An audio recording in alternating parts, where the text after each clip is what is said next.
Damos início, neste momento, à aula inaugural dos cursos de extensão e de especialização em gestão em políticas públicas na perspectiva de gênero e promoção da igualdade racial.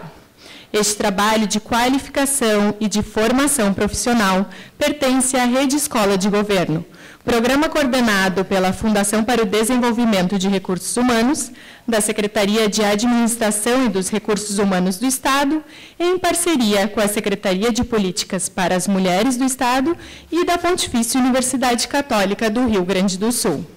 Na PUC-RS, os cursos são organizados pelas Faculdades de Educação e Serviço Social. Compõe a mesa de honra desta cerimônia as seguintes autoridades: Professor Dr. Jorge Luiz Nicolas Aldi, pró-reitor de Pesquisa e Pós-Graduação, neste ato representando o Professor Dr. Joaquim Clotet, magnífico reitor da PUC-RS. Excelentíssima Senhora Luísa Helena de Bairros, ministra-chefe da Secretaria de Políticas de Promoção da Igualdade Racial. Excelentíssima Senhora Márcia Santana, secretária de Políticas para as Mulheres do Estado do Rio Grande do Sul, neste ato, representando o excelentíssimo senhor governador Tarso Genro. Excelentíssimo senhor Jorge Branco, diretor-presidente da Fundação para o Desenvolvimento de Recursos Humanos. Excelentíssima senhora Lúcia Camini, subsecretária de Articulação Institucional e Ações Temáticas, representando a excelentíssima senhora Eleonora Menecucci, ministra da Secretaria de Políticas para as Mulheres. Senhora Gianice Dias Ramos, do Núcleo de Jornalistas Afro-Brasileiros e Núcleo de Mulheres para a Igualdade de Gênero, e vice-presidente do Conselho de Participação e Desenvolvimento da Comunidade Negra. Registramos igualmente a presença de diretores de faculdades, da Faculdade de Educação e da Faculdade de Serviço Social da PUC-RS e demais representantes de unidades universitárias da PUC-RS. Representantes dos movimentos sociais do Rio Grande do Sul, representantes de entidades governamentais e de classe do Rio Grande do Sul e de Porto Alegre, professores e alunos da PUC-RS, demais convidados presentes. Neste momento, passamos a palavra à senhora Gianice Dias Ramos, Núcleo de Jornalistas Afro-Brasileiros e Núcleo de Mulheres para a Igualdade de Gênero, e vice-presidente do Conselho de Participação e Desenvolvimento da Comunidade Negra. Boa noite a todas e a todos. Quero saudar a presença da ministra Luísa Barros entre nós e aos demais componentes da mesa, dando especial relevância a esses dois cursos que estão sendo desenvolvidos. Para nós que viemos do movimento social, reconhecemos a relevância tanto do curso de extensão como de especialização. E, sabedora disso, já estou inscrita no curso de especialização, visando um maior aprofundamento de conhecimento, tanto na área de gênero como na igualdade racial. É sempre bom saber que o mundo acadêmico tem olhos para os grupos por muito tempo invisibilizados e excluídos, e busca, através de mecanismos, resgatá-los para uma situação mais confortável, mas também mais instigante. São conquistas amalgamadas na sociedade que a academia vislumbra e trabalha. Estamos todos de parabéns, Movimento Social, a Secretaria Estadual de Políticas Públicas para as Mulheres, a Universidade e a sociedade civil por este avanço. Obrigada.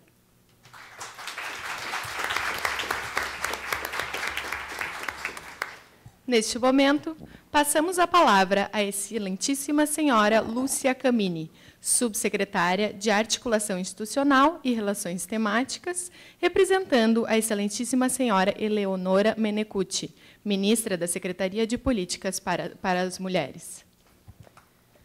Uma saudação muito carinhosa à nossa ministra-chefe da Secretaria de Políticas para a Promoção da Igualdade Racial, esta ministra que tem sido uma parceira de todos os dias da Secretaria de Política para as Mulheres em nível nacional, porque temos o entendimento de que construir a igualdade de gênero passa pela questão de construir, sobretudo, a igualdade racial. Saudar o pró-reitor de pesquisa e pós-graduação desta universidade, professor Jorge Aldi, o diretor-presidente da Fundação de Recursos Humanos do Governo do Estado do Rio Grande do Sul, senhor Jorge Branco, saudar a nossa secretária de Políticas para as Mulheres, a Márcia Santana, que neste ato representa o governador do Estado do Rio Grande do Sul, senhor Tarso Genro, e saudar a Jeanice Dias Ramos, que representa aqui o Núcleo de Jornalistas para a Igualdade de Gênero e representa também o Conselho de Desenvolvimento da Igualdade Racial e, portanto, é representante de todos os movimentos sociais que lutam pela superação das discriminações e desigualdades existentes em nossa sociedade. Dizer da satisfação de estar aqui, representando a Secretaria Nacional de Políticas para as Mulheres, a nossa ministra-chefe, a Eleonora Menicucci, que assumiu a Secretaria de Políticas para as Mulheres há pouco mais de um mês, e tem estado em agendas diuturnamente para dar conta da atualização das políticas prioritárias, e, neste período, ela também teve algumas viagens internacionais, o que a impediram de atender de pronto este convite, mas envia um grande abraço, uma saudação, parabeniza e cumprimenta tanto aqueles que corajosamente estão inscritos para fazer esse curso de capacitação, como especialmente ao Governo do Estado, à Escola de Governo, à Secretaria de Política para as Mulheres, por estar promovendo e oportunizando essa capacitação, que, com certeza, se traduzirá em diferença no agir cotidiano dos servidores públicos, dos gestores, das gestoras, especialmente, que estão envolvidos em desenvolver políticas que superem qualquer tipo de discriminação de gênero e de raça. Dizendo isso, quero enfatizar a importância e destacar que para nós representa um curso como este, capacitar servidores, gestores, representantes de organizações sociais, no sentido de enfatizar e de compreender melhor os conceitos para traduzir nos serviços cotidianos da implementação das nossas políticas públicas, significa dizer que nós assumimos o compromisso, entendendo que nós vivemos numa sociedade hoje ainda profundamente desigual. No que pese todas as iniciativas de dar visibilidade e de termos governos, desde o presidente Lula, passando pelos seus 2 mandatos, com a criação das secretarias de políticas para as mulheres, da criação da Secretaria de Promoção da Igualdade Racial, de um conjunto de políticas que dão conta de enfrentar essas desigualdades existentes na nossa sociedade, nós ainda temos muito a caminhar. Nós temos muito ainda a fazer para que a nossa sociedade supere todas as formas de discriminação, de violência, de ausência de respeito humano na implementação das suas políticas e na garantia da sua universalidade. Porque nós, hoje, a população brasileira, ela é composta por 191 milhões de brasileiros e desses 51,3 são mulheres. No Estado do Rio Grande do Sul, esse percentual é o mesmo. Nós temos 51,33% da população rio-grandense que são mulheres, e o que representa 5.489.827 mulheres. Portanto, é um contingente da população significativo e que nós precisamos trabalhar no sentido de assegurar que tenham acesso às políticas públicas, mas que tenham acesso com este recorte de gênero e de raça. Não basta termos políticas públicas se nós não temos em mente e não temos a compreensão de que é necessário ter um tratamento diferenciado, uma forma de assegurar o acesso e a qualidade dessas políticas públicas, considerando a diversidade e considerando o corte de gênero e de raça. Nós temos claro que no mundo inteiro, e o próprio relatório de desenvolvimento humano, publicado no final de 2011, ele enfatiza e confirma que essa realidade ainda permanece, que as mulheres são ainda as mais afetadas pela pobreza, inclusive pelo papel social e a discriminação existente, a divisão sexual do trabalho, da forma como se produz e reproduz a vida, onde, no cotidiano, as mulheres que são aquelas que levam o maior peso das dificuldades.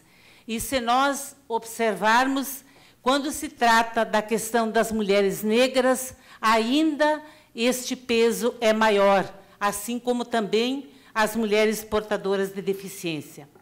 Nós consideramos, então, que, como nós continuamos aumentando o número de pessoas que se declaram negras nas últimas pesquisas realizadas, é mais significativo o número de negros na população masculina.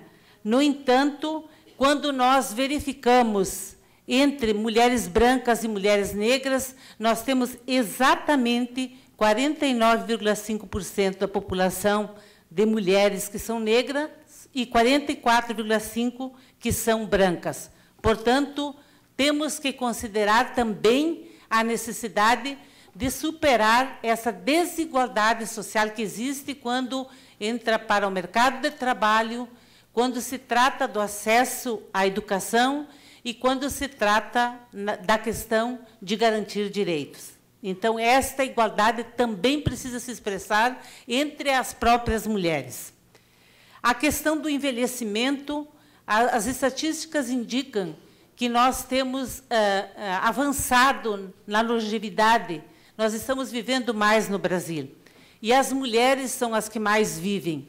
E, portanto, é necessário termos uma preocupação com estas que são 56,2% da população entre os idosos, que são mulheres. E, portanto, necessitam também de políticas públicas direcionadas e qualificadas. Quando se trata da questão educacional, muito se ouve dizer de que nós já superamos a desigualdade porque as meninas estão em igualdade de condições ingressando na escola e que, quando chega no nível de mestrado e doutorado, às vezes até o número de mulheres é maior. No entanto, quando nós verificamos quais são as áreas de conhecimento, nós vamos ver que, quando se trata da questão do campo do conhecimento científico, o número de mulheres é reduzido. E, quando se trata do ingresso no mercado de trabalho, mesmo tendo a mesma qualificação profissional, o mesmo grau de escolarização, as mulheres ganham menos do que os homens. E, portanto, é uma questão a ser considerada quando nós pensamos em políticas públicas e em criar condições para estimular que as mulheres também tenham acesso aos campos de conhecimento e aos espaços no mercado de trabalho que lhe dão condições de ter melhores condições de salário. Também é importante dizer de que, no mercado de trabalho, as mulheres constituem o menor percentual da população economicamente ativa. Nós somos 52,7%, enquanto os homens são 72,3%. Nesse sentido, também, o nível de ocupação, de um modo geral, das mulheres é menor que os homens, embora, nessa última década, esse percentual vem diminuindo. E, portanto, nós queremos destacar aqui a importância de um curso como esse. E eu dizia para a Márcia, antes de iniciar, de que nós queremos que ele sirva como um primeiro passo e um modelo para que ele possa, depois, ganhar escala em nível de Estado e que a gente possa também levar como exemplo essa iniciativa conjunta da universidade com o governo do Estado, com a Secretaria de Políticas para as Mulheres, para que, em outros estados também, nós possamos ter cursos que preparam as suas servidoras, as suas gestoras e as representantes das organizações sociais para trabalhar com maior qualificação, tendo em mente esse recorte de gênero e de raça. E, portanto, dizer que nós vivemos um momento, sobretudo adequado, propício no Brasil, para fazermos avançar essa temática que diz respeito à igualdade de gênero e de raça, porque essa é uma determinação da nossa primeira presidenta do Brasil, a Dilma Rousseff, que tem se manifestado em todos os fóruns internacionais, dizendo acreditar que este é o século das mulheres. Mas nós queremos dizer de que não basta nós termos apenas algumas mulheres destacadas e bem-sucedidas. É necessário que todas as mulheres tenham condições de exercer a sua condição de cidadania sem serem submetidas a condições de violência de nenhuma forma e nem serem submetidas a condições de miserabilidade. E, para isso, então, nós temos que construir essas condições, mudando a cultura e tendo outra forma de construir os processos educacionais. Desde muito cedo, evitar essa diferenciação e essa divisão social de que alguns tipos de atividades são muito específicas para este ou aquele gênero. Nós temos que estimular que todos, de forma igual, possam ter acesso à construção do conhecimento e ter acesso aos bens que são produzidos. E, por fim, gostaria de dizer que nós precisamos reconhecer que o nosso país tem dado passos importantes nos últimos anos, tanto do ponto de vista de avanços na legislação, com marcos legais, assim como na oferta de políticas públicas. Começamos com as conquistas da Constituição Federal de 88, onde conquistamos direitos sociais importantes, e destacamos também que temos leis que estabelecem, por exemplo, o estudo da história afro-brasileira e africana.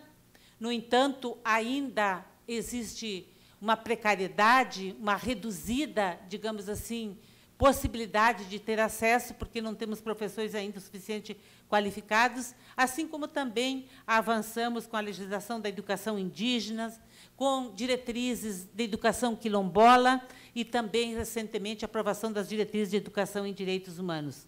E a Lei Maria da Penha, que, num outro sentido e socialmente, ela também induz para um debate e ajuda para que as mulheres possam construir a sua autonomia e evitarem qualquer tipo de violação dos seus direitos. Então, eu quero parabenizar mais uma vez a comissão organizadora, a equipe pedagógica, aos docentes e, sobretudo, cumprimentar e saudar aqueles que tiveram a coragem de se inscrever e que, com certeza, terão, neste curso, a oportunidade de construir conhecimentos teóricos, mas, sobretudo, já poder vinculá-los à sua prática, e uma prática que transforma, que muda e que emancipa. Muito obrigada.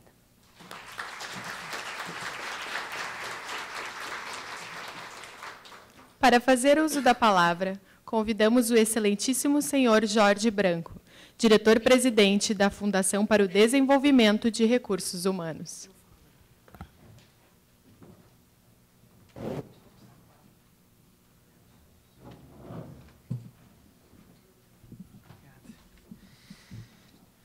Senhora ministra de Estado, chefe da Secretaria Políticas para a Igualdade, senhora Luísa Bairros, que nós tivemos o prazer de ter, a partir do dia de hoje, conosco, e fica aqui em Porto Alegre, no Rio Grande do Sul, ainda no dia de amanhã. Senhor pró-reitor de pesquisa, professor Jorge Aldi, pró-reitor desta universidade, que nos acolhe e é parceira nesse projeto. Senhora secretária do Governo do Estado, da Secretaria de Políticas para Mulheres, Márcia Santana. Depois eu conto a importância que essa secretaria, e ela em especial, teve para este projeto, minha amiga e companheira Márcia Santana. Lúcia Camini, que representa a ministra da Secretaria de Políticas para Mulheres do Governo Federal. Janice dos Dias Ramos, aqui representando o Conselho de Participação e Desenvolvimento da Comunidade Negra. Todos os professores, professoras, diretores das unidades da PUC, senhoras e senhores que trabalham com esse tema, a equipe da Fundação de Desenvolvimento de Recursos Humanos, da Secretaria de Políticas para as Mulheres, das várias prefeituras que estão aqui conosco, dos municípios aqui presentes. Nós hoje estamos tendo a oportunidade, e por mérito de todos que se envolveram, da PUC, da Secretaria de Políticas para Mulheres, da Fundação para o Desenvolvimento de Recursos Humanos, estamos iniciando o primeiro curso de especialização de um projeto grandioso, me permitam assim considerar, e inovador. A Rede Escola de Governo é uma política do governo do Estado a partir dos compromissos, da dedicação, do empenho e da visão de Estado do governador Tarso Genro, que tem, desde o primeiro dia da sua posse, investido em políticas de gestão para que, efetivamente, o governo do Estado do Rio Grande do Sul possa se tornar uma ferramenta de desenvolvimento e justiça social. Nós, hoje, concluímos uma etapa importante com o início dessa especialização. Nesta rede, e esse talvez seja o grande ineditismo, o governo do Estado, ao invés de investir no crescimento de uma estrutura própria, resolveu estabelecer uma relação orgânica e perene com o capital intelectual de décadas, quase século, de pesquisa acadêmica, de ensino, que as universidades gaúchas têm. Formamos não uma escola de governo no sentido estrito do termo, mas uma rede entre o governo do Estado e as instituições de ensino do Rio Grande do Sul. Já são 27 universidades e centros universitários, entre os quais a PUC, que formam esta rede, com 27 programas de formação continuada em políticas públicas, entre eles o de políticas de gênero e igualdade racial. Nós, no ano passado, já demos início às primeiras ações formativas deste programa. Já foram formados quase 1.000 servidores, 990 e poucos servidores, nos mais diferentes cursos, já com algumas universidades, outros de forma direta pela FDRH, mas este tem o marco, e a PUC aqui tem o marco, de ser o primeiro de 8 especializações que nós iremos iniciar neste ano, no ano de 2012, com recursos do Tesouro do Estado, do Governo do Estado, que, apesar das dificuldades do déficit financeiro, conhecido por todas e todos os gaúchos, investe no processo de formação, sem o qual não é possível falar num Estado que recompõe a sua capacidade de investimento. Queria agradecer muitíssimo o empenho de vocês, das pessoas que vão cursar esse curso de especialização e de extensão, de outros tantos e tantas que não o farão nesse momento, mas que estão envolvidas.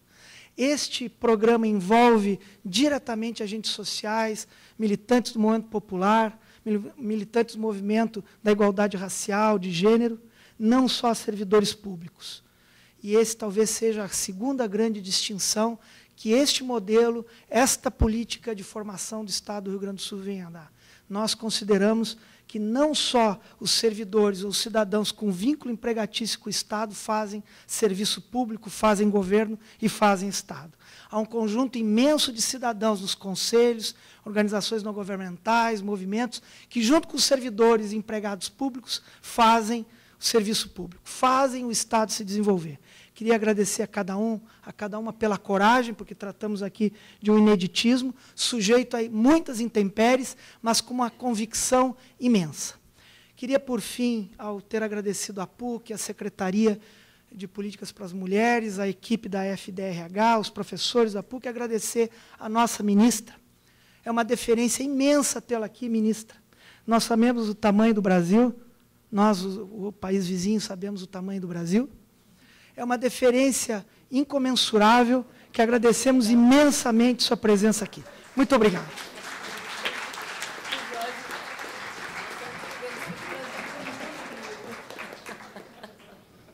Para seu pronunciamento, convidamos a excelentíssima senhora Márcia Santana, secretária de Políticas para as Mulheres do Governo do Estado do Rio Grande do Sul. Uma boa noite a todas e a todos.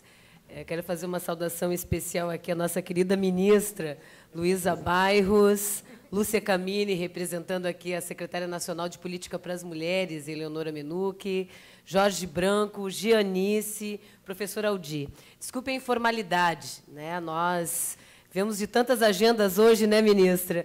Tivemos pela manhã com o governador Tarso Genro, com ministros da província argentina, depois tivemos uma importante agenda em Alvorada, com religiosos de matriz africanas, mulheres de axé e iás, conversando um pouco sobre a questão das políticas também para o povo e para a comunidade negra. E agora estamos aqui, nesse importante momento para a Secretaria, para o conjunto do Estado. A gente não vai falar aqui só da Secretaria, das ações, mas do conjunto do Estado e do trabalho que estamos desenvolvendo, com certeza, em parceria, para podermos aperfeiçoar a gestão pública.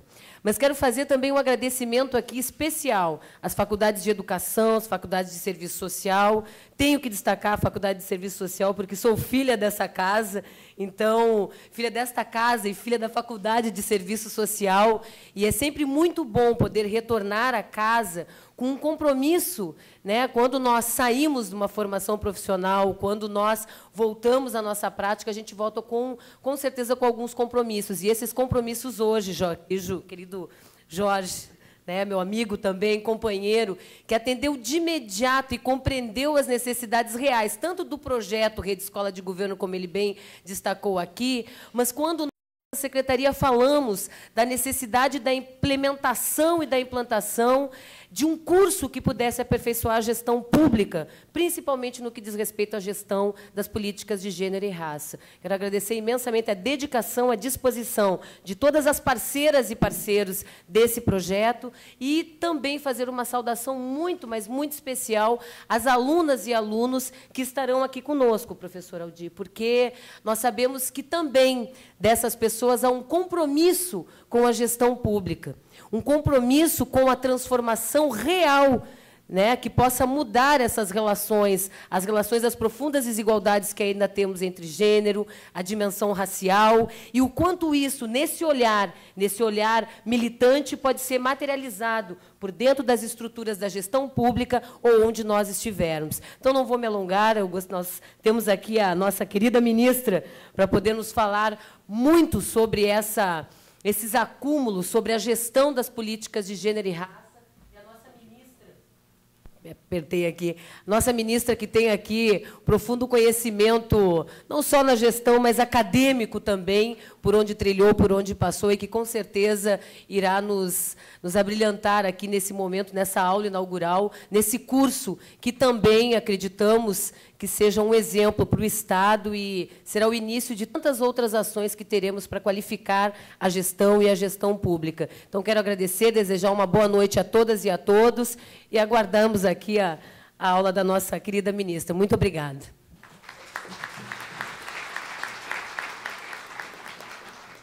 Convidamos a fazer uso da palavra a excelentíssima senhora Luísa Helena de Bairros, ministra-chefe da Secretaria de Políticas de Promoção da Igualdade Racial.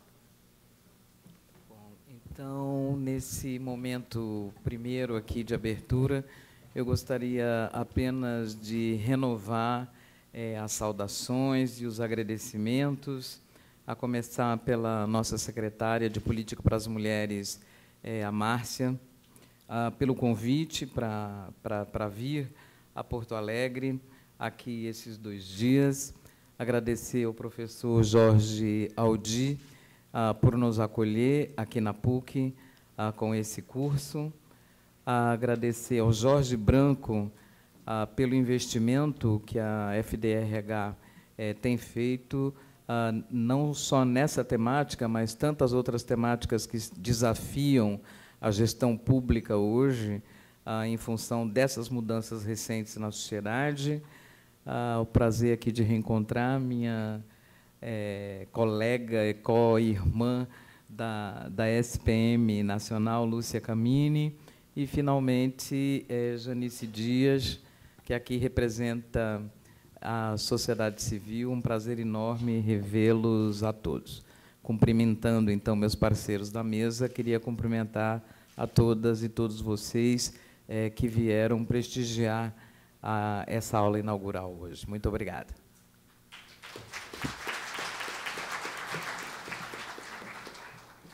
Convidamos para seu pronunciamento o professor doutor Jorge Luiz Nicolas Aldir, pró-reitor de pesquisa e pós-graduação, neste ato, representando o professor Dr. Joaquim Clotet, magnífico reitor da PUC-RS. Boa noite. Parece que a orientação é que os Jorges falem do púlpito ali, então eu vou também seguir os meus procedimentos.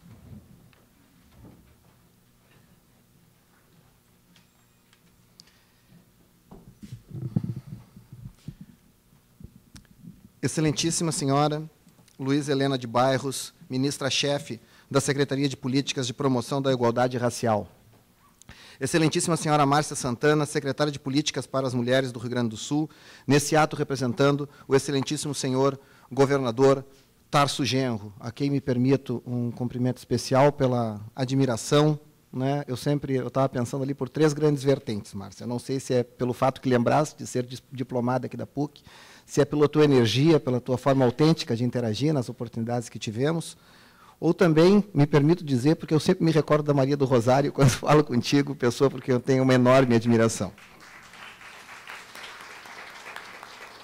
Excelentíssimo senhor Jorge Branco, diretor-presidente da Fundação para o Desenvolvimento de Recursos Humanos do nosso Estado. Excelentíssima senhora Lúcia Camini, subsecretária de Articulação Institucional e Ações Temáticas, representando a excelentíssima senhora Eleonora Menicucci, ministra da Secretaria de Políticas para as Mulheres, e senhora Janice Dias Ramos, vice-presidente do Conselho de Participação e Desenvolvimento da Comunidade Negra, representante dos diversos movimentos sociais, entidades governamentais e de classe do Rio Grande do Sul. Diretores, em especial a professora Beatriz Aguinski, diretora da nossa Faculdade de Serviço Social, e professor Marcos Vilela, diretor da nossa Faculdade de Educação, professores e alunos, muito especialmente nossos alunos, porque, em primeira e em última instância, essa é a razão de estarmos todos aqui para assistirmos à aula inaugural da nossa ministra de Estado. E demais convidados, senhoras e senhores, boa noite. Os cursos de extensão e de especialização em gestão em políticas públicas na perspectiva de gênero e promoção da igualdade racial, promovido pela Rede Escola de Governo com a parceria da PUC, tem um alto valor social por trazer à discussão os conceitos de gênero e de igualdade racial que perpassam o cotidiano dos servidores e agentes das políticas públicas e desenvolver competências para qualificar o exercício da gestão. No nosso Estado, aqui no Rio Grande do Sul, talvez um dos maiores desafios, dito inúmeras vezes pelo nosso governador, é exatamente superar esse desafio da gestão. É simultaneamente qualificarmos e dotarmos os mecanismos de gestão de mais organicidade para fazer frente aos enormes desafios, sejam sociais e sejam financeiros, que o nosso Estado vivem, de longa data. Nesse contexto de debate e reflexão, destaca-se também a importância da atuação em rede, do diálogo e da cooperação. Sem integração, não há evolução. Me permito dizer que, na área acadêmica, a questão da integração e da interação talvez seja o maior desafio que nós tenhamos para vencer, né? A Rede Escola de Governo é um exercício, de articulação, Jorge, dos mais ricos, né? Eu fico realmente admirado, eu dizia isso enquanto conversávamos um pouco antes, a velocidade com que as ações dessa rede, da Escola de Governo, estão se concretizando, são admiráveis. Quem conhece a velocidade nossa, como academia, como universidade, nós temos uma velocidade mais ou menos milenar, como a própria universidade, num curtíssimo espaço de tempo, estarmos com 8 cursos de especialização, prestes a iniciarem diversos cursos de extensão, articulando 27 universidades, acreditem, interação com uma universidade já é difícil. Com 27 é algo realmente de reconhecimento, né? É algo assim que me surpreende, como membro da academia. Isso é mérito de todos que estão envolvidos nesse processo. Inclusive, acredito, de nós, da academia, ao entendermos a proposta do governo do Estado com a criação da Rede Escola de Governo. Muito se fala sobre a igualdade racial. É imperativo o aperfeiçoamento constante e a busca para a realização de projetos em prol do nosso crescimento como pessoas e como profissionais. O governo do Brasil tem investido e realizado ações afirmativas na promoção da igualdade racial e tramitado continuamente a favor de uma política governamental voltada à melhoria de vida da população, incluindo todos os grupos étnicos da nossa sociedade, o que significa um relevante progresso em busca da igualdade. A PUC, como instituição universitária, fundamentada nos direitos humanos, tem por missão produzir e difundir conhecimento e promover a formação humana e profissional. Na verdade, ações como essa, cursos como esses, materializam a visão de futuro e, principalmente, a missão, a razão de existir da nossa universidade. Finalmente, em nome do nosso reitor, professor Joaquim Clotet, desejo uma excelente aula inaugural a todos, incluindo os nossos alunos que estão lá no prédio 15, do outro lado do campus, assistindo por videoconferência esta aula inaugural da senhora ministra. E, em nome do nosso reitor, agradeço a honrosa presença da excelentíssima senhora Luísa Bairros, ministra-chefe da Secretaria de Políticas de Promoção da Igualdade Racial. Senhora ministra, muito obrigada por estar conosco. Tenho a certeza que a sua presença honra e muito a nossa universidade. Muito obrigado.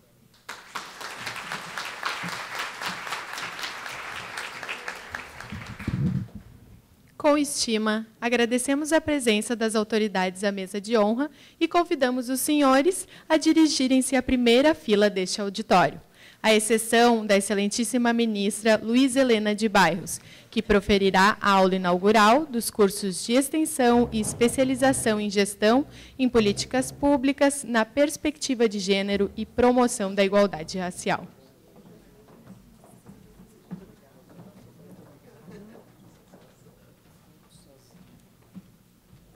Convidamos a subir ao palco as moderadoras da palestra, as professoras Leonice Martins de Oliveira, da Faculdade de Educação, e Patrícia Krieger Grossi, da Faculdade de Serviço Social.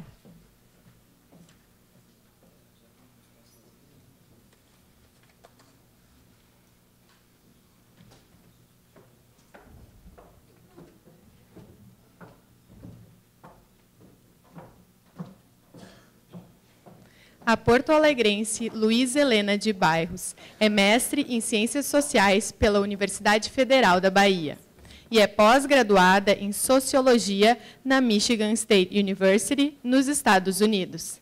Em janeiro de 2011, assumiu o cargo de ministra de Estado-chefe da Secretaria de Políticas de Promoção da Igualdade Racial da Presidência da República. Possui artigos sobre sexismo e racismo em publicações das Nações Unidas, ONU, em periódicos como Afroásia, Análise e Dados, Estudos Feministas e Humanidades. Neste momento, passamos a palavra às moderadoras da aula inaugural. Uma boa noite a todos.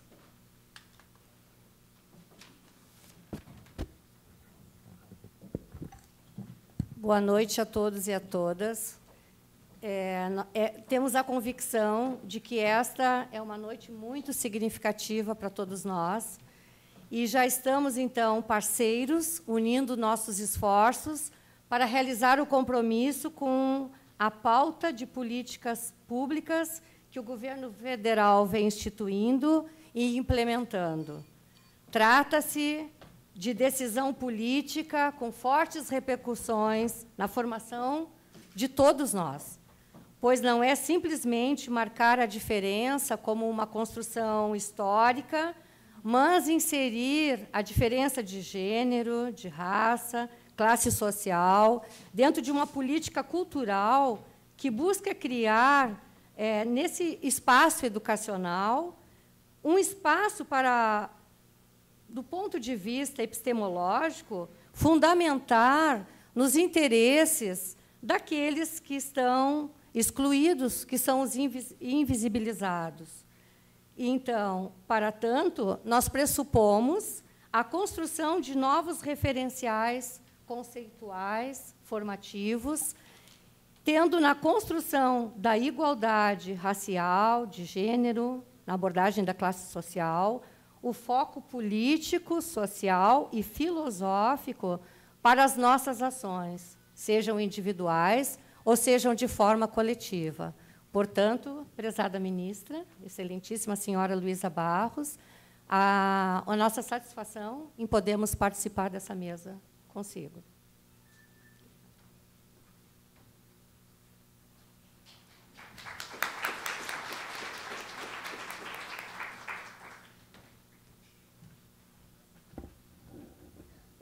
É com grande satisfação que saúdo a todos e a todas que estão aqui hoje para discutir, juntamente com a doutora Luísa Helena de Bairros, um assunto que é de extremamente relevância na sociedade atual, que é justamente as políticas de promoção de gênero e igualdade racial, que é um grande desafio construir uma sociedade mais igualitária, democrática, e a gente espera assim que nesse debate a gente possa construir articulações, fomentar as redes, para justamente a gente poder caminhar um avanço de uma sociedade com justiça social e com menos discriminações. O serviço social, nosso projeto ético-político, ele luta por uma sociedade sem discriminações de gênero, raça, etnia, diversidade sexual.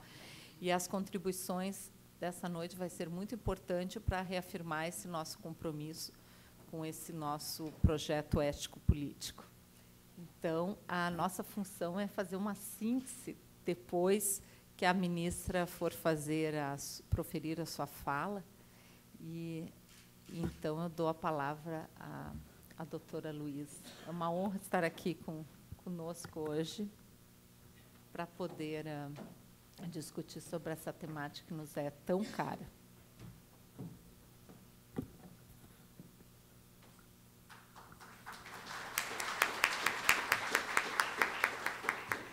Boa noite novamente, renovar as saudações e agora fazendo uma menção especial a todas as pessoas que se inscreveram nesse curso de extensão e especialização em gestão de políticas públicas da perspectiva de gênero e da promoção da igualdade racial.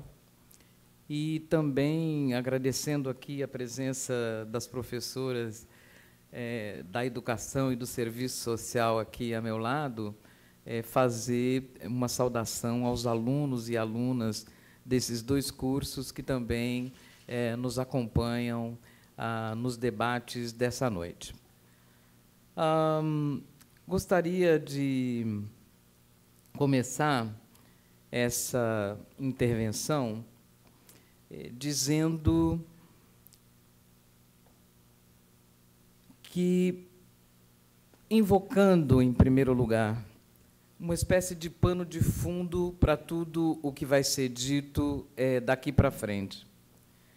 Porque nós vivemos, no Brasil, uma realidade que nos aparece, talvez agora, nesse momento, mais do que outros, pelo menos desse ponto de vista da população negra aqui no Brasil, que nos aparece com contradições que são muito mais evidentes, né? São particularmente evidentes.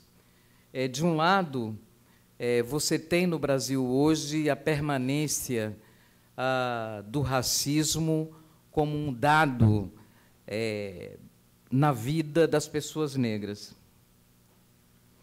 E o racismo, ele tem consequências concretas nas nossas vidas.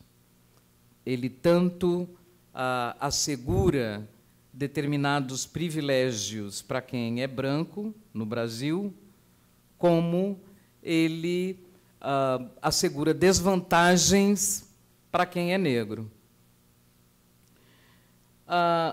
Mas, ao mesmo tempo em que isso acontece, de algum modo se aprofunda no nosso país, nós também podemos registrar muitos avanços que aconteceram nos últimos anos.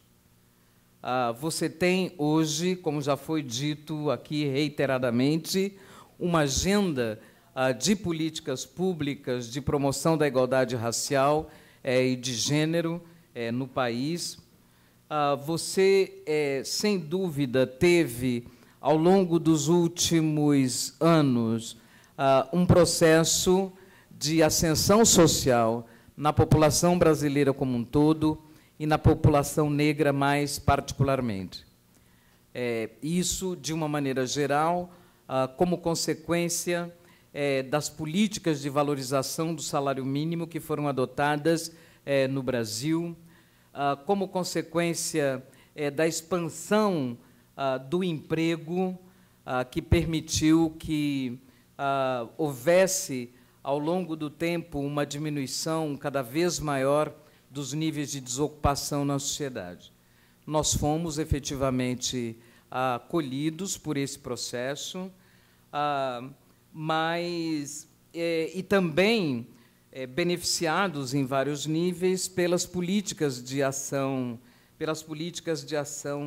afirmativa. Só para que a gente tenha uma ideia, para além das ações afirmativas adotadas, especialmente pelas universidades públicas, mas também algumas particulares aí pelo Brasil, são cerca de 100 instituições de ensino superior hoje que adotam algum tipo de mecanismo de democratização do acesso ao ensino superior. Observamos esse aumento ao longo do tempo, que foi também, para o qual também contribuiu a existência do programa Universidade para Todos, que já beneficiou cerca de quase 500 mil alunos negros no Brasil. De 1 milhão, são 47% das bolsas do ProUni foram bolsas utilizadas por alunos negros. Obviamente, essas coisas elas têm impacto na população negra, consequentemente, tem impacto na população brasileira como um todo. Eu costumo sempre lembrar que, quando se fala nessa questão de mobilidade vertical da população negra, vários analistas têm feito questão de dizer o seguinte: se nós fôssemos tirar uma foto de quem são essas 30 milhões de pessoas que saíram de uma classe social para outra nesses últimos anos, essa foto teria a figura de uma mulher negra jovem descolada, entendeu?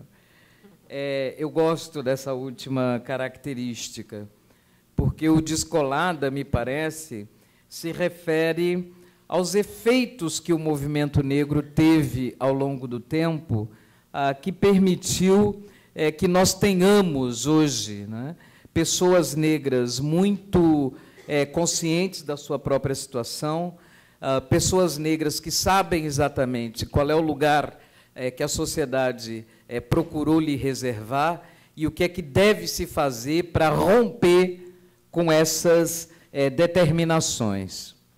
Então, é muito importante observar isso, porque esse descolado, nesse sentido que eu procurei definir, também é o responsável pelo fato de que, pela primeira vez, em 2010, um censo demográfico registrou a população negra como a população majoritária no país.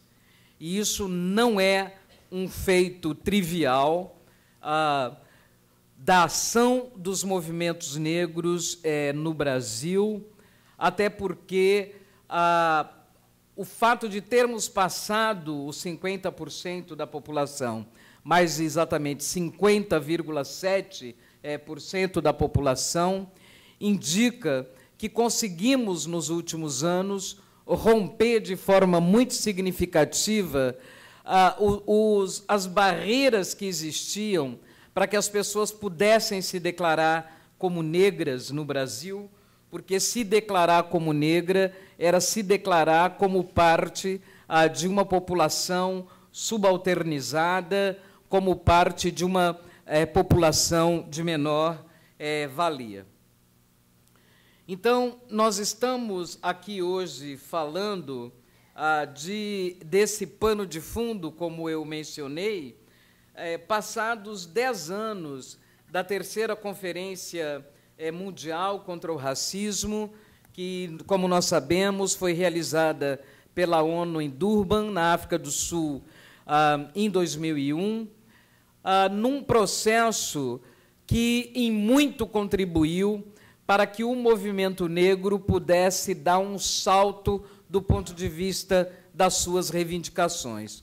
Um salto que apontava para um maior comprometimento das instituições, mais especificamente do Estado brasileiro, no sentido de fazer, como aponta a declaração da conferência, fazer com que o Estado tome o combate ao racismo como uma responsabilidade primária, como uma obrigação. Então, assim como se passaram 10 anos, 11 quase, da conferência, são 9 anos desde que a SPM, a Secretaria de Políticas para as Mulheres, foi criada, 9 anos desde a criação da CEPIR, por sinal, completados agora, nesse último dia, 21 de março.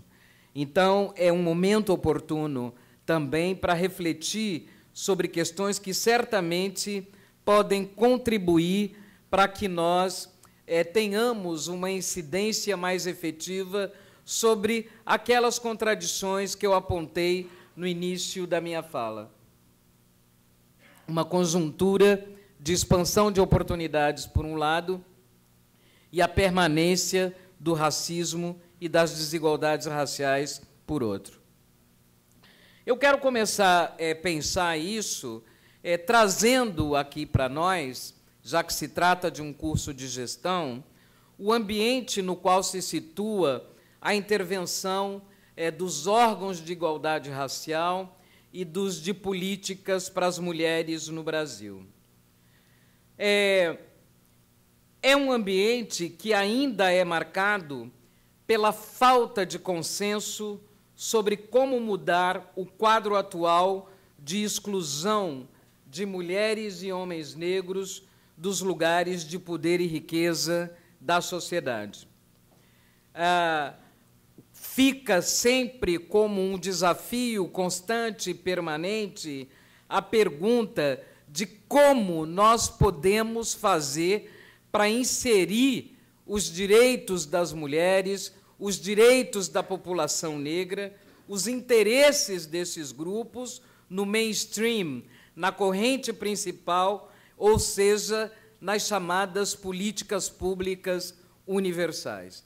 Eu acho que essa que é o nosso grande desafio do ponto de vista da gestão, mas que, por outro lado, só pode ser identificado enquanto tal, na medida em que se identifica também um desafio político. A parte dessa dificuldade de colocar tanto gênero como igualdade racial como centro da ação pública, ela tem a ver com o fato de que esses órgãos que nós dirigimos, eles foram criados para implementar modos de combater as desigualdades raciais e as desigualdades de gênero, sem muitas vezes nós termos o espaço ou a latitude política necessária para enfrentar a questão do racismo ou para enfrentar a questão do sexismo, propriamente dito. Então, e isso fica bastante evidente em várias questões que estão na ordem do dia, dentro dessa temática racial e de gênero, como é a questão da participação política, a participação nos espaços de decisão, a liberdade religiosa, a demarcação ou a titulação de terras quilombolas, a violência policial, são temas que requerem, mais diretamente, para que eles sejam abordados pela política pública, eles requerem mais diretamente que se fale da necessidade, ou que se atue, principalmente, sobre uma possibilidade de quebra das assimetrias entre homens e mulheres, entre brancos e negros. E eu ressalto aí algo que é extremamente importante para quem entra, ou para quem já está nessa seara da promoção da igualdade racial e de gênero, um aspecto que passa muitas vezes batido e que tem a ver com a diferença que efetivamente existe entre aquilo que nós chamamos promoção da igualdade racial, que é a linguagem utilizada no governo. Está impressa, inclusive, no nome do nosso ministério. Então, existe uma diferença entre o que é promoção da igualdade racial e o que é combate ao racismo.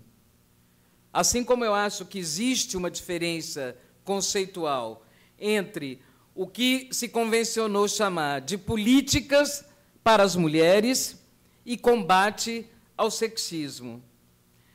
Vocês percebam que essa diferença de linguagem, ela dá bem a dimensão de como essas questões foram tratadas ao longo dos anos pelos movimentos sociais.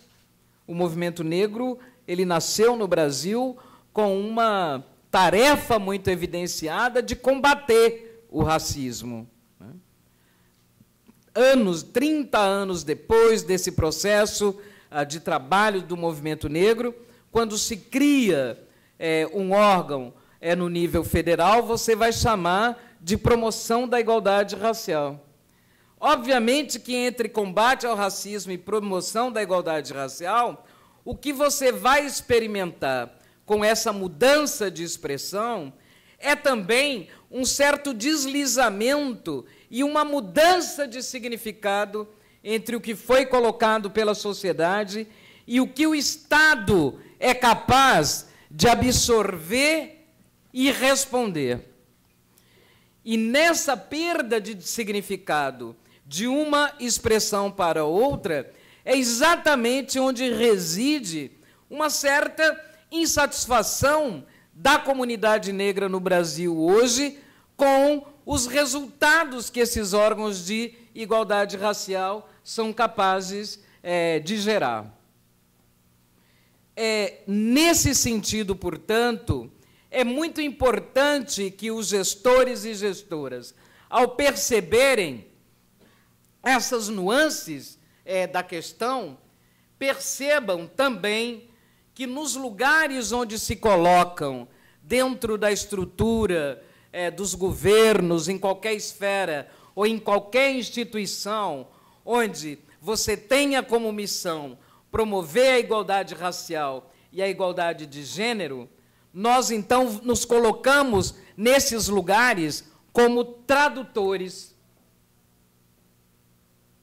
A possibilidade que tenhamos de, portanto, aproximar esses significados com o qual o Estado trabalha dos significados que foram criados no interior da sociedade. Eu usei essa metáfora uma vez na frente de um amigo meu que é linguista, e ele pegou e disse assim, olha, todo tradutor é um traidor.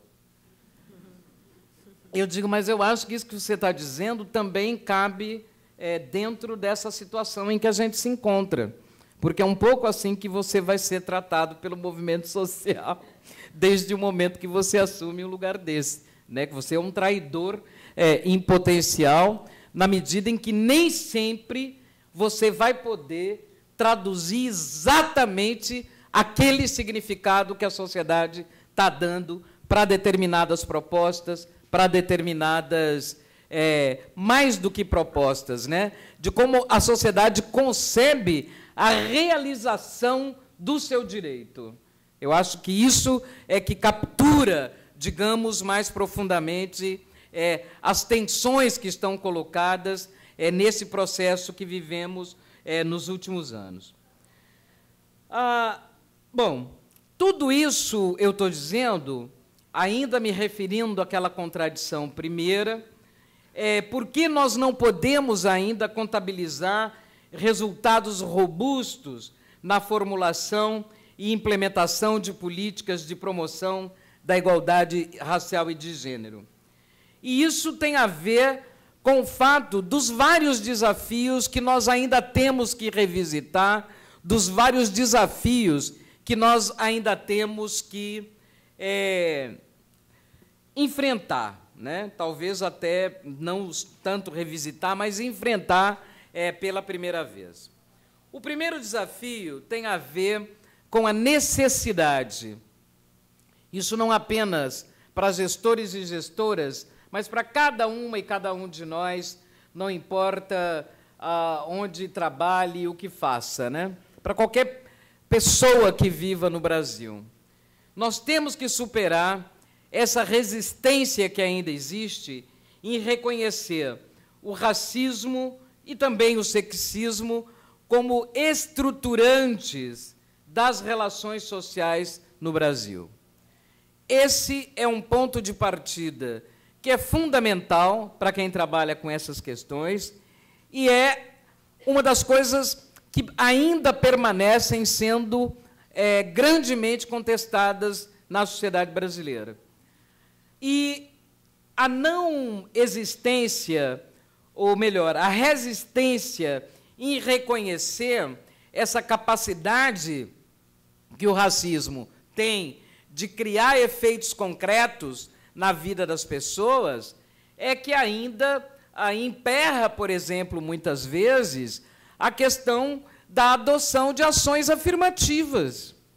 É baseado nisso. Quando você não vai criar ação afirmativa dirigida para pessoas negras, porque você não acredita que essas pessoas possam ter desvantagens de oportunidades e de trajetória de vida por conta do racismo. Então, isso faz com que o racismo ele possa até ser admitido no Brasil, como a maioria admite que exista. Mas ainda o racismo pensado como se ele fosse um mero acidente na trajetória das pessoas. E eu tenho a impressão, na verdade, de que uma parte da resistência em aceitar o racismo como algo que efetivamente provoca efeito na vida das pessoas tem a ver com essa zona de conforto que as pessoas brancas no Brasil criaram para si. Porque o racismo ele só trabalha na mão dupla. Se o racismo existe, é porque existe a consideração de um grupo como racialmente inferior. E eu só vou poder considerar um grupo racialmente inferior se outro for considerado racialmente superior. É esse polo da relação que sempre se recusou no Brasil a colocar a cara na tela. Porque o Brasil é um país onde existem negros, mas não existem brancos. Não existem brancos que se coloquem nessa posição. Então, nós criamos, na verdade, do ponto de vista das relações raciais no Brasil, algo, me perdoem as psicólogas se eu estiver usando um termo erradamente, mas nós criamos uma percepção absolutamente esquizofrênica. É uma sociedade que tem negro e não tem branco. E por que ela não tem branco? Porque, na verdade, o branco brasileiro se considera como o universal. É o sujeito universal. E esse sujeito universal, ele não precisa se denominar, porque ele é, simplesmente. Ele não precisa se denominar.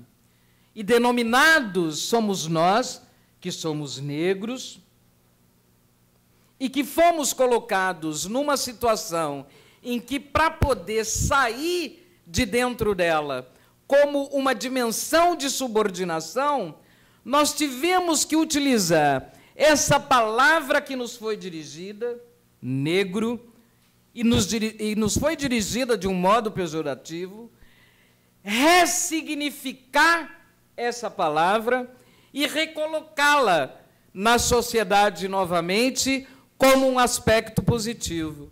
E aí, quando a gente fez isso, o que as pessoas diziam? O sujeito universal chegava e dizia: vocês são complexadas, vocês estão importando um problema dos Estados Unidos, vocês estão criando aqui uma situação que nunca existiu. Quer dizer, é essa esquizofrenia, não é? que qualquer estudante de antropologia do primeiro semestre deveria ser capaz de identificar. A identidade racial, ou qualquer tipo de identidade, ela é necessariamente relacional. Relacional. Não existe essa chance de eu me identificar enquanto tal, sem estar olhando para outro, para poder saber exatamente aquilo que me especifica. Aquilo que me especifica. Então, quando eu falo desse primeiro desafio, ele inclui isso também. É preciso que seja rompida essa zona de conforto do sujeito universal para que a gente possa começar efetivamente a estabelecer um diálogo e uma troca onde as nossas experiências enquanto pessoas negras no Brasil, elas efetivamente sirvam de substrato, vamos dizer assim, para as nossas ações, para o nosso fazer profissional, inclusive. O segundo desafio.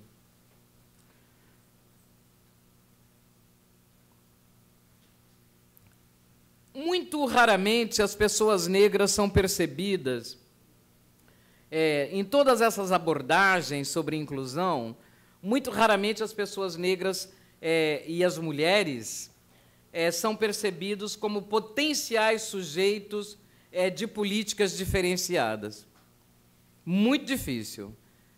Quer dizer, todo mundo sabe, aqui quem trabalha como mulher, para a gente conseguir desenhar um programa dirigido para as mulheres, não é fácil. Não é fácil. Porque ninguém nunca acha que isso merece um tratamento diferenciado.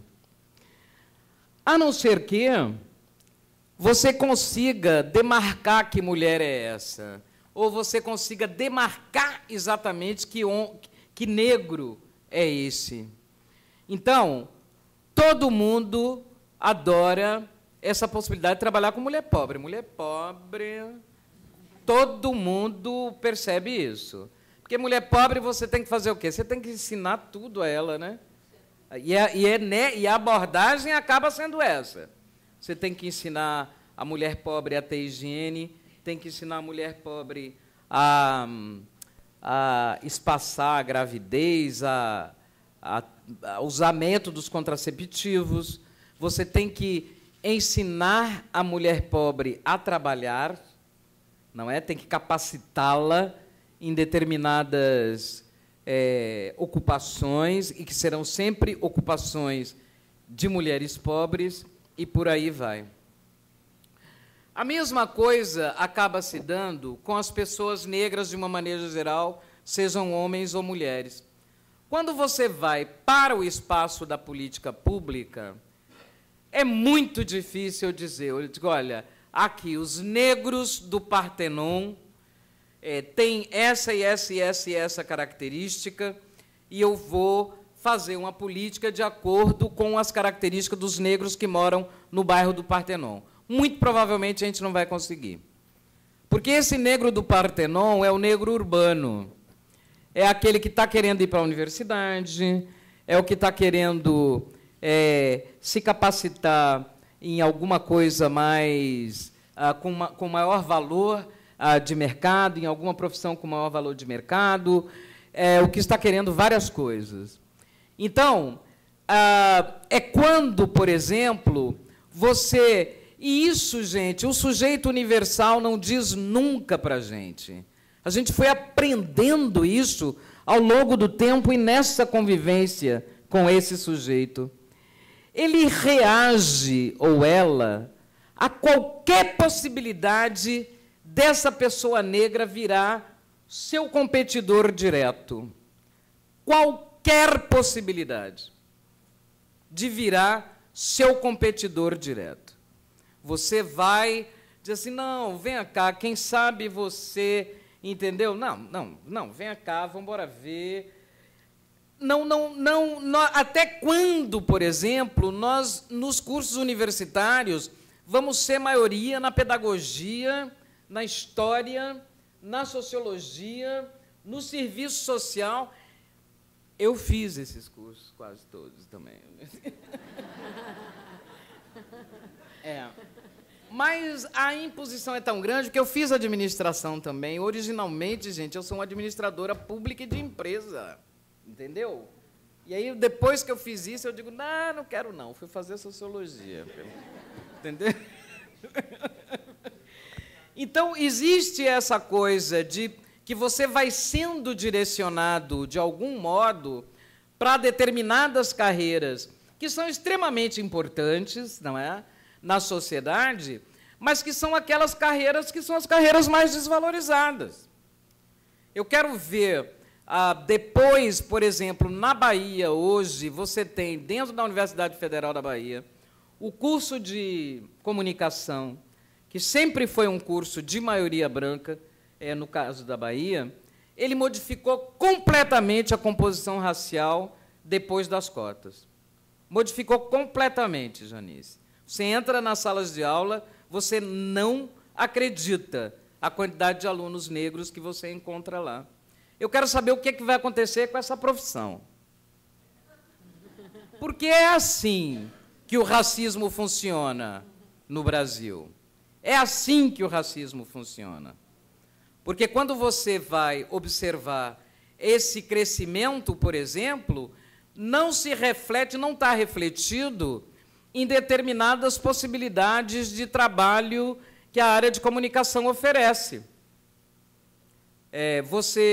Não há grandes números de negros na publicidade, não há grandes números de negros fazendo televisão em frente às câmeras.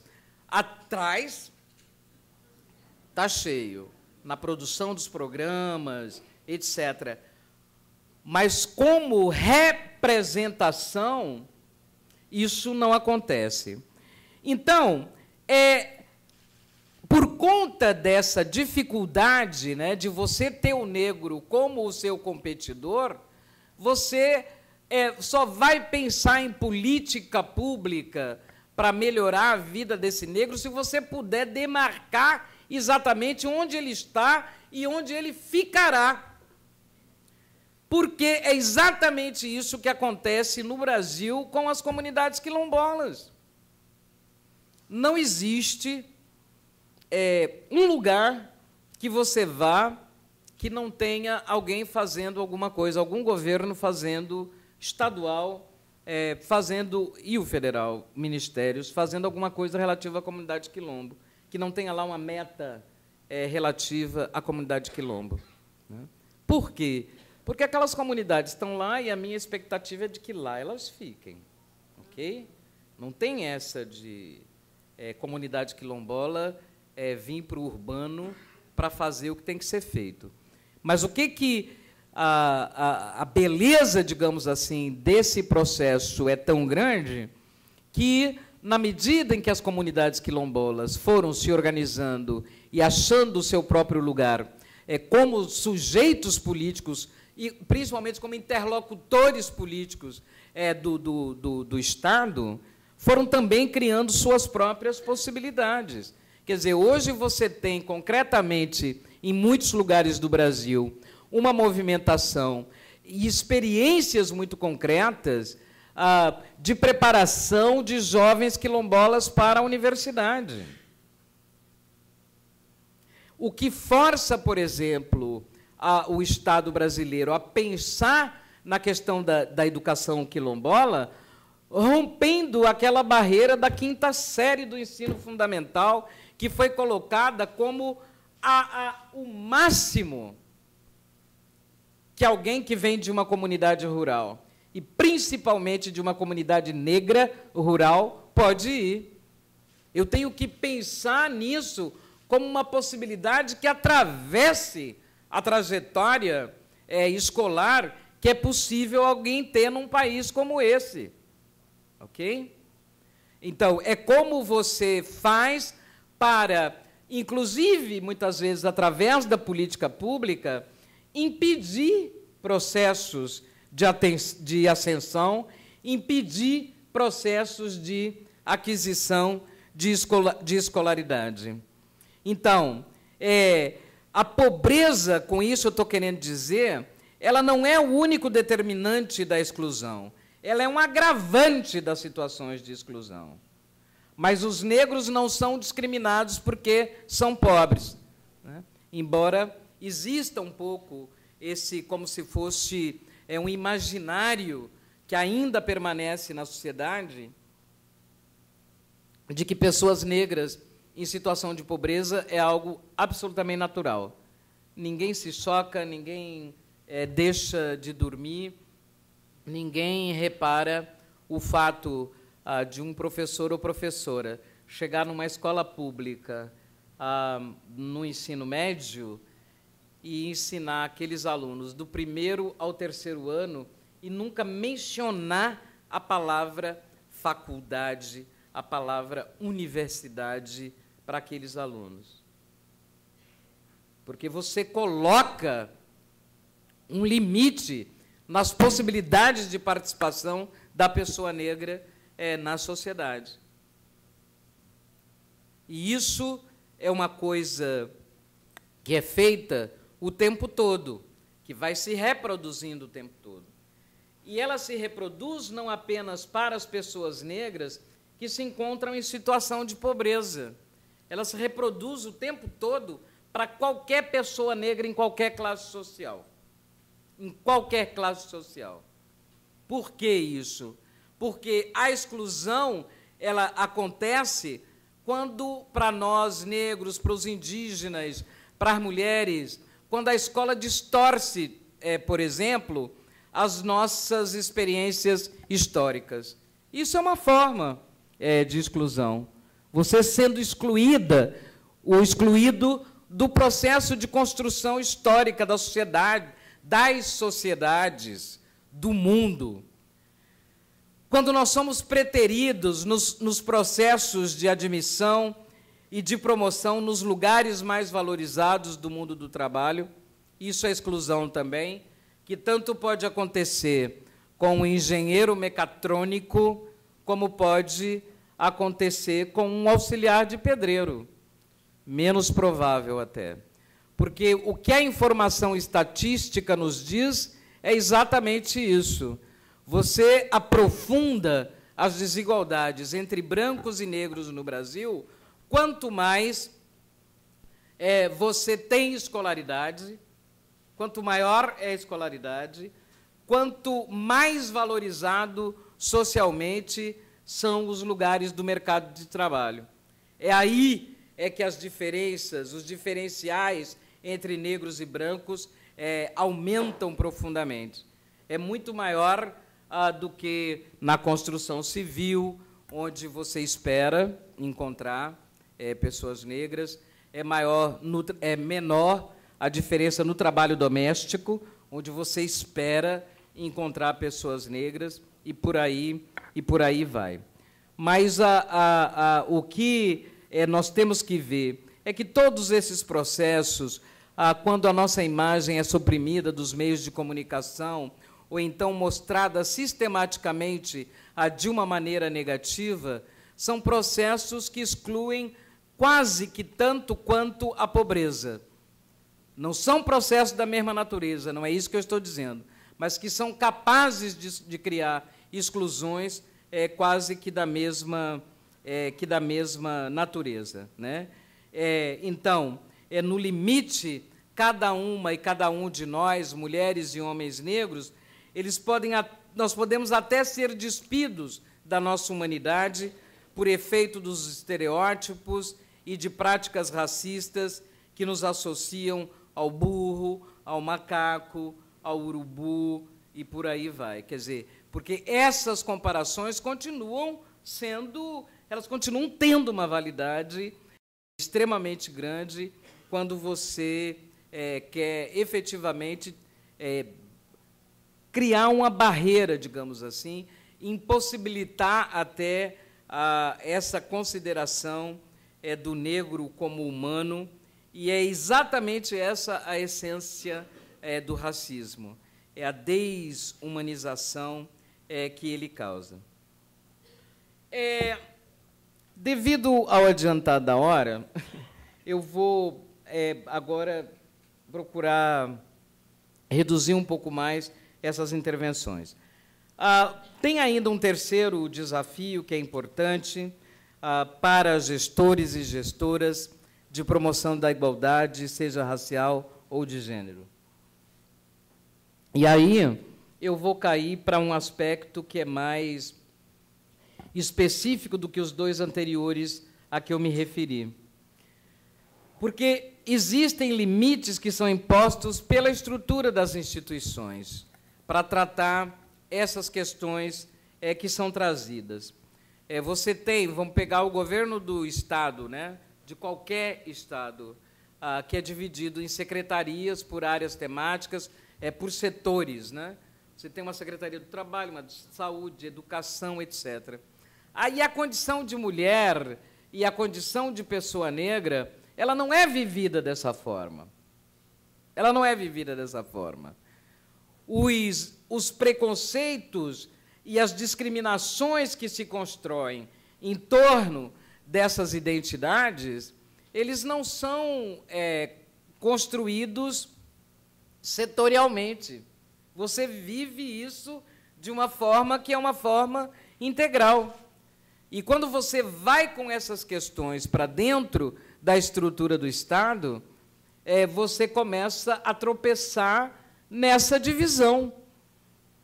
Porque aí você tem que conversar hoje com a saúde, amanhã você conversa com a educação, amanhã você conversa com a justiça, e as imbricações que existem entre todas essas coisas, você não consegue amarrar, você não consegue construir, e aí a sua política, quando sai, ela sai meio...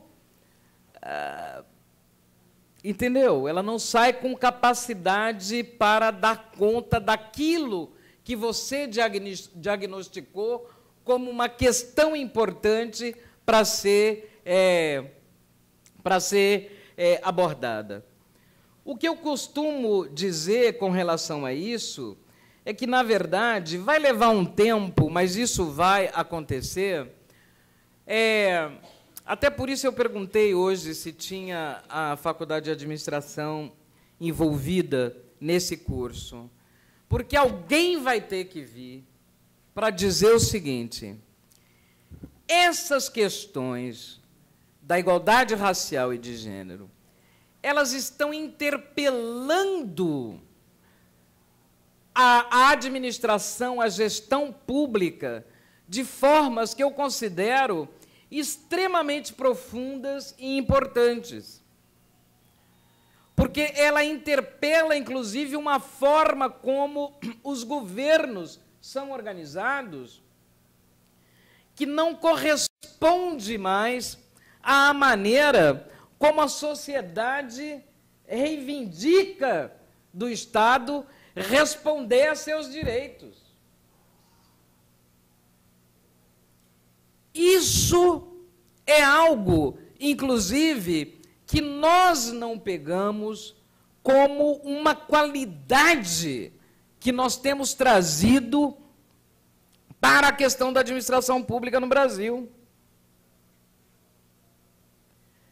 Essa qualidade não é reconhecida, porque você não tem, entre quem estuda isso, você não tem, entre os analistas dessas questões de gestão no Brasil, a sensibilidade para perceber o que é o potencial dessas questões. A rigor, esse modelo de educação aqui, saúde aqui, trabalho lá, na verdade, ele está dançado, gente, entendeu? Em muitos sentidos. Ele está dançado em muitos sentidos, né?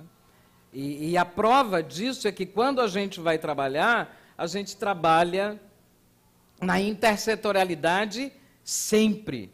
É muito difícil uma ação relativa à mulher ou à igualdade racial que você pega e faz lá com uma pessoinha ou com um órgão, com um setor apenas. Você tem que sempre botar uns 2 ou 3 ali, né? Então, eu acho que essa é uma qualidade importante que nós trazemos para isso. E o que denota, inclusive, que o caminho, digamos assim, que a existência desses órgãos de igualdade tem trazido, é o fato de que cada vez mais você tem dentro dos governos comitês que são constituídos para poder viabilizar determinadas coisas. Não é verdade? Você tem comitê para quase tudo, né? Porque você não consegue mais resolver isso, você não consegue resolver a educação com a Secretaria de Educação. Você não consegue resolver trabalho com a Secretaria de Trabalho. Você tem sempre que criar fóruns, digamos assim, de diálogos entre diversas áreas. Então, eu deixo isso aqui, porque a nossa autoestima também precisa de uma guaribada, não é verdade? E isso eu acho que é uma coisa muito importante, que tem sido muitíssimo pouco explorada.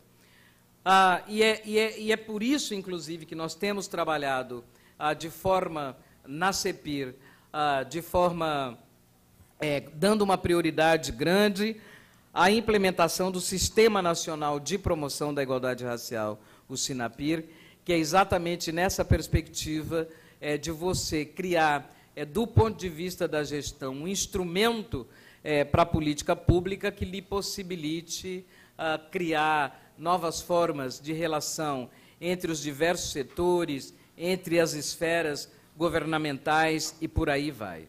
O quarto desafio e o último que eu queria levantar tem a ver com a seguinte questão. Entender a relação que existe entre política e política pública. Okay? Isso é fundamental, gente. Todo mundo aqui que já leu sobre política pública sabe que não existe nenhum consenso nesse campo de estudo. Qual é a definição? Qual é o conceito de política pública? Todo mundo fala em política pública. Cada pessoa aqui pode ter um conceito diferente. Todos estarão certos. A meu ver, o conceito que melhor sintetiza a política pública é aquele que diz que a política pública é um espaço de disputa de interesses. É isso, fundamentalmente. É isso, fundamentalmente. Suas decisões de o que é que você faz, com quem você faz, o quanto você gasta, isso aí é pressão de todos os lados para você definir uma coisa dessa. É pressão de todos os lados.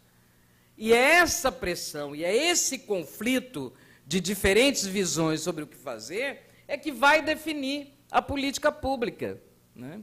Isso é extremamente verdadeiro quando se trata da questão racial e quando se trata da questão de gênero. Porque é isso que a gente faz o tempo todo. Você disputa visões do mesmo modo que você disputa coisas muito concretas como os recursos. Por exemplo, seu orçamento, o tamanho do seu orçamento. Que a nossa importância ainda é muito medida por isso, entendeu? É muito medida por isso, é pelo tamanho do orçamento que você administra. É muito diferente vir aqui na PUC um ministro que manipula com um orçamento de 70, 80 milhões e um ministro que vem com orçamento de 4 bi e lascou, entendeu? A composição dessa mesa ia ser totalmente outra se o meu ministério tivesse 4 bi de orçamento. Não é verdade? Então, são essas coisas, dessa relação entre política e política pública, que nós temos que levar em conta. Por quê? Porque é necessário fazer política como ação transformadora do Estado, para que se tenha política pública, nesse sentido da ação governamental. Vou repetir, gente. Para que política pública seja formulada e efetivada, é preciso fazer política. Sem isso, não tem para onde a gente correr. Foi uma batalha imensa que vários setores do movimento negro desenvolveram, e juntamente com a CEPIR da época, para aprovar no Legislativo o Estatuto da Igualdade Racial. Não foi? Havia divisões, diferenças dentro do movimento negro, gente que achava que era necessário, gente que achava que não era. O resumo da ópera é que o Estatuto foi aprovado do jeito que deu para aprovar. Tudo bem, está lá esse instrumento. Ninguém mais mexe com isso, a não ser a CEPIR. Ninguém mais está mexendo com isso. Como se aquilo ali fosse, pelo fato de ser lei, se materializar agora como... Entendeu? Está tudo certo. Agora está tudo certo, já temos estatuto, está bom. 50% de negro em todas as propagandas, não sei o quê, está tudo certo. Não, gente, tem que fazer política. Eu tenho que pegar esse estatuto, agora que ele foi aprovado, que ele é lei, como uma ferramenta política importante para que a política pública seja desenhada de acordo com aquelas obrigações que o Estatuto da Igualdade Racial coloca para o setor público. Então, é isso que eu queria dizer, como forma de desenhar, digamos assim, 4 áreas ou 4 aspectos que podem, de diferentes maneiras, também ser explorados ao longo desse curso que nós inauguramos hoje. Eu acho que, se nós conseguirmos avançar o nosso conhecimento na direção desses 4 aspectos que levantei, que obviamente não são os únicos, mas que podem, eles, construir para nós um caminho, uma direção, para que a gente possa ser mais capaz de identificar as contradições que estão associadas a essa nossa agenda de promoção da igualdade, porque, ao identificar melhor essas contradições, eu acredito, nós também seremos capazes de superar os impasses que são vividos hoje pelos órgãos de promoção da igualdade racial e pela a igualdade de gênero, apesar de, como eu falei e fiz questão de frisar antes, são agendas e, portanto, são órgãos que agregam um valor imenso à ação governamental em qualquer esfera de governo no Brasil. Muito obrigada pela atenção de todas.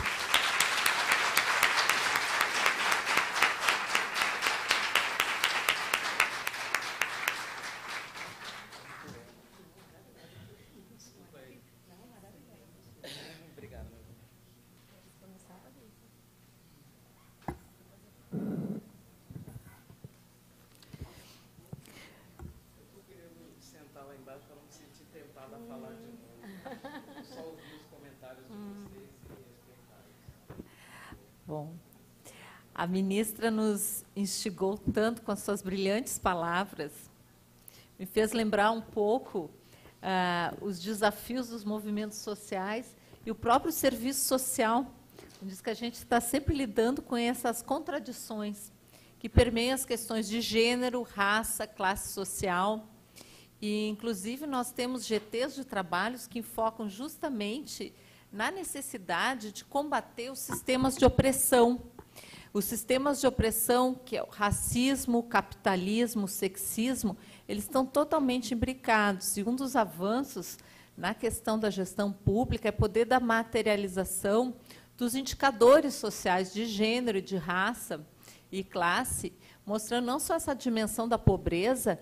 A ministra trouxe uma questão muito importante, essa questão da opressão, a gente lutar contra essas práticas racistas cristalizadas e também como a população negra também se enxerga, porque o perigo é quando a gente internaliza a opressão, esses sistemas de opressão, e se reproduz na vida social, essa parte. E quando tu colocas a necessidade de traduzir aquilo que está na política, eu acho muito interessante, porque é uma advocacy. A gente vê que tem toda essa militância, fazer política também é uma militância. E, por isso, eu parabenizo todos desse curso, porque porque vocês estão lá engajados e esse conhecimento vai poder ter que trabalhar sinergicamente com todas essas esferas, que é o grande desafio, essa intersetorialidade, né? Esse diálogo, essa troca.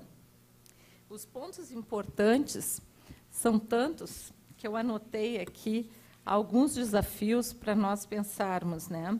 Como avançar em relação a essas contradições para poder materializar e viabilizar o acesso aos recursos sociais e também viabilizar, romper com essa desigualdade social que acaba, muitas vezes, criando guetos. Aquela questão dos quilombolas mexeu muito comigo, que quando tu colocaste, né? Será que nós criamos as políticas, né, de forma para emancipar ou de forma para excluir, né? De que forma nós estamos possibilitando que existam realmente práticas emancipatórias e que transformem essa realidade social?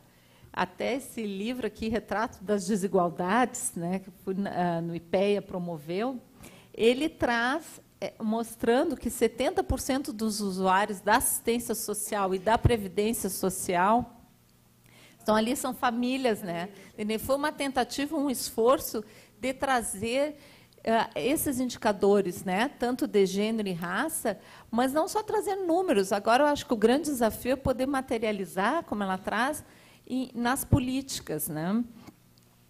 E a agenda da promoção de igualdade racial, achei muito interessante essa questão da terminologia. E eu morei 5 anos no Canadá e nós tínhamos também essa discussão lá em relação ao multiculturalismo e o antirracismo, porque muitas vezes o multiculturalismo ele esconde ele acaba escondendo essa realidade do racismo perversa.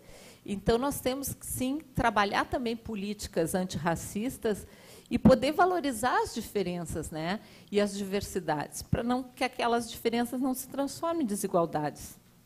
Ela traz dos privilégios dos brancos na sociedade, e é uma questão assim que é muito cara. No serviço social, a gente discute uma disciplina de identidades subalternizadas e desigualdades. E eu até coloco muito para os alunos que eu não gosto dessa palavra identidade subalternizada, porque nós temos que enfocar também nas resistências, nas superações. E eu acho que essa tua fala foi um encontro. Nós fomos colegas, você foi na Michigan State University, na University of Michigan, estudei lá. E a gente vê assim, um movimento negro, eles mobilizados para essa identidade, valorizando a identidade negra. Quando a Leonice disse que foi para a África e disseram que ela não era mulher negra, eu disse, mas ser negro não é questão de cor de pele, mas como é que a pessoa se identifica, né, com a luta? Então, essa questão da mobilização para poder transformar essa realidade parte desse reconhecimento, e aí eu acho muito importante a questão da educação, que a gente trabalha com essa temática da violência nas escolas, e quando a gente vê professores chegando em sala de aula e dizer, não sei para que vocês estão estudando, que eu não sei onde vocês vão chegar, vocês não vão chegar lá, você está minando com o sonho daquela. Se tu acaba com o sonho de uma criança, você está minando com o futuro dela. Então, essas questões, quando eu orientei uma aluna, né, que ela fazendo mestrado, uma aluna negra, que ela diz assim, quando eu estou na parada de ônibus, às vezes eles pedem, vem alguém pedir esmola, pedem para todos, e para mim passam, quer dizer, é uma violência invisibilizada, uma violência perversa, né? Como tu dizes, que não é só a questão da classe social. Então, o racismo aqui no Brasil ele é muito invisibilizado, e ele é um racismo que ele acaba, né, essas feridas invisíveis, vulnerabilidades. Sim, mas para os outros, por isso que cria aquela política, o outro, né, que é as políticas da alteridade. Né? Porque, como tu trazes, a naturalização desse processo. Né? Então, como é que nós podemos romper com a naturalização e poder trazer essa discussão? Né? Seja a questão, né, do gênero, da raça, e trazer também esse desafio de colocar o gênero e a igualdade racial como centro das políticas públicas, né? Sair do mainstream, sair da marginalidade. E, dentro disso, uma das questões que tu também trazes é como quebrar as assimetrias, né, entre homens e mulheres, brancos e negros, e como se dá esse processo de participação política, que nós temos que combater os diferentes sistemas de opressão, né, as mudanças da terminologia. Eu achei muito interessante da questão da promoção da igualdade racial, mas não esquecer de combater, né, o racismo e o sexismo, e também revisitar e enfrentar esses desafios para superar a resistência em reconhecer o racismo e o sexismo como estruturante das relações sociais no Brasil. Né? O racismo tem a capacidade de criar obstáculos para a implementação de ações afirmativas. E aí eu vejo essa questão também, falaste da cota das universidades públicas, seria importante a gente também ter bolsas permanência para os alunos antes de chegar na universidade, porque aqueles que chegam na universidade, a gente já vê que é uma minoria, né? Mas muitas vezes a gente perde essas crianças, adolescentes, antes de chegar na universidade. É uma minoria privilegiada, já teve algumas experiências em alguns municípios, mas como pensar, então, de poder valorizar, né? Auxiliar nesse sentido, né? Também o racismo é admitido, mas ele é pensado como um mero acidente na vida das pessoas. Essa zona de conforto, né, desconforto, é uma questão que nós, né, eu vejo assim a questão. Eu, por ser mulher branca, a gente tem aquele privilégio de cor, né, que o movimento negro diz.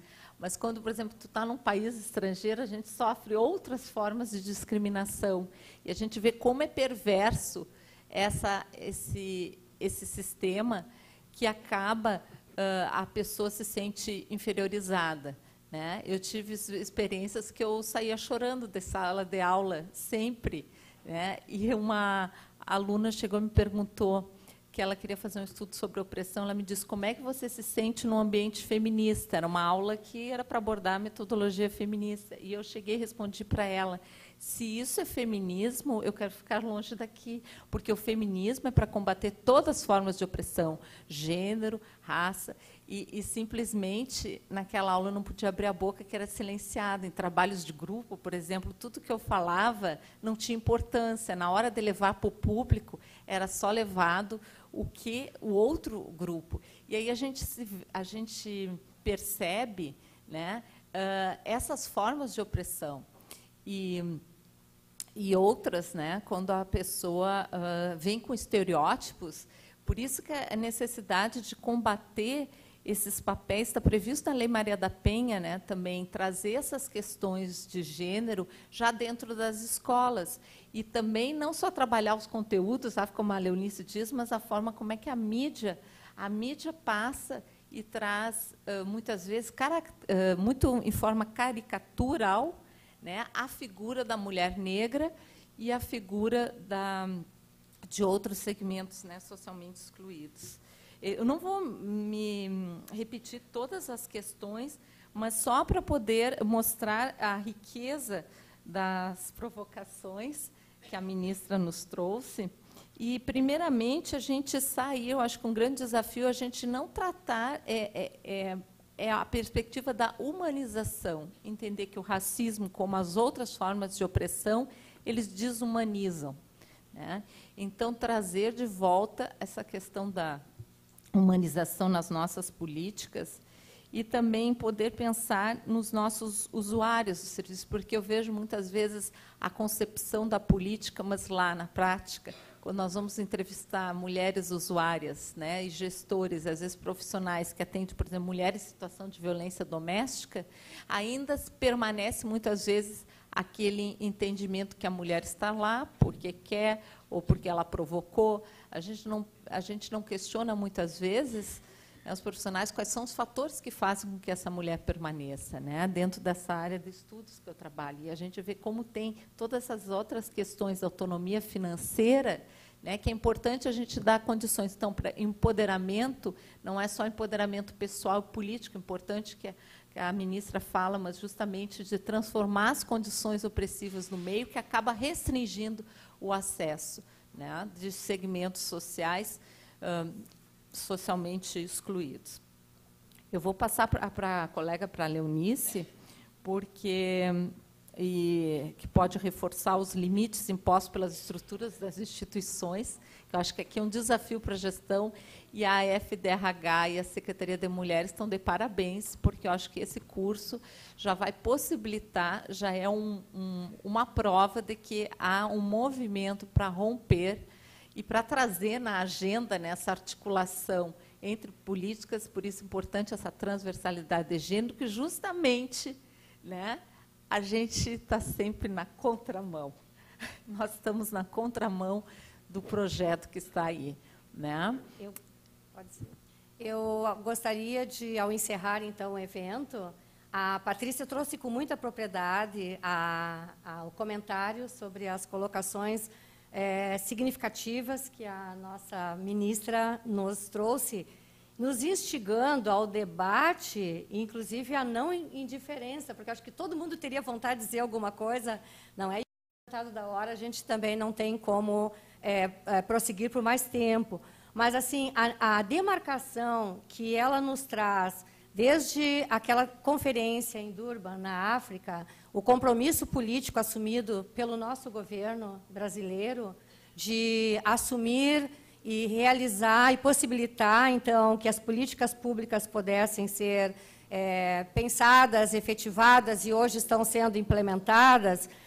Nós temos, então, a partir dessa demarcação, e que ela traz assim com muita propriedade uma questão, mesmo que nós tenhamos uma expansão de oportunidades, ela levantou, por que não podemos ainda contabilizar resultados robustos, né? E, ao mesmo tempo, nos mostra inúmeros desafios e coloca a gestão como sendo realmente um ponto, não é, significativo de encaminhamentos para que a gente possa realmente prosseguir e fazer a implementação dessas políticas públicas com mais propriedade.